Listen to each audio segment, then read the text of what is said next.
Hello everyone, आज Saturday हामी मिठो मिठो बनाएर खान लागेको।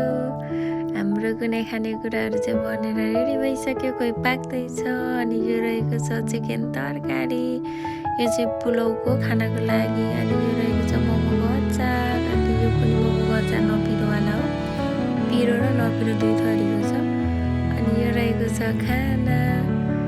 अनि हामी चाहिँ शनिबारको दिन सबैजना एकै ठाउँमा भेला भएर यसरी नै मिठो मिठो बनाएर खान्छौँ। यो चाहिँ सेलरोटी पकाउनलाई पिठो। सेलरोटी चाहिँ अहिले एकछिनमा भाउजूले बनाउनुहुन्छ, त्यहाँ अरू खानेकुराहरू बन्दै गरेको भएर। अनि यो रहेको छ मासु नखानेहरूको लागि, भेज खानेहरूको लागि तरकारी। अनि यो रहेको छ एग मोमो। मोमो चाहिँ हामीले 3 थरी बनाएको, भेज मोमो, एग मोमो अनि चिकन मोमो। अनि यो एग मोमो चाहिँ बनिसकेको छ। यो 3टै भाँडोको चाहिँ एग मोमो हो। मोमो चाहिँ अलि धेरै पाकेर फुटेछ, केही छैन। अनि अघि नै मोमो बनाउँदाखेरि भोक लाग्यो भनेको भएर यसै दाइले मसरुम फ्राई गरेर ल्याउनु भएको रहेछ। अनि हामी मसरुम खान थाल्यौँ। भाइले चाहिँ अरू खानेकुराहरू बनाउँदै हुनुहुन्छ, हामी चाहिँ मसरुम खान थाल्यौँ। अनि हामी चाहिँ कोरियाको जुनसुकै ठाउँमा काम गरे तापनि शनिबारको दिन बिदाको दिन चाहिँ इन्चनमा जान्छौँ।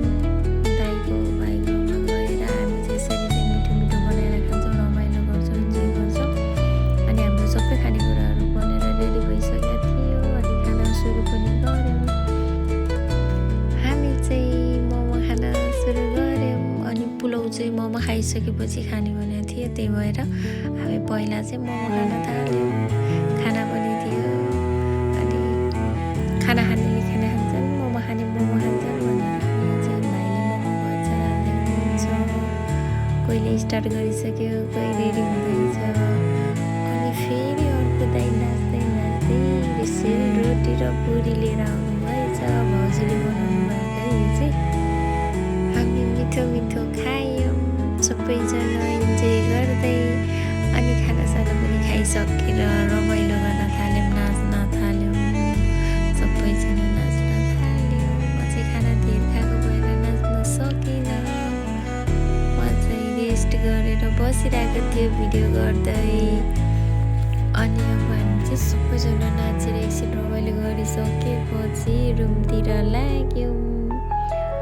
रुममा गएर तास खेल्न थाल्यौँ। मान्छे धेरै भएर 2 ठाउँ गरेर तास खेल्न थाल्यौँ। हाम्रो चाहिँ शनिबार यसरी नै बित्छ। हजुरहरूको कसरी बित्छ कमेन्ट गर्नुहोला। हामी चाहिँ यसरी नै मिठो मिठो बनाएर खान्छौँ।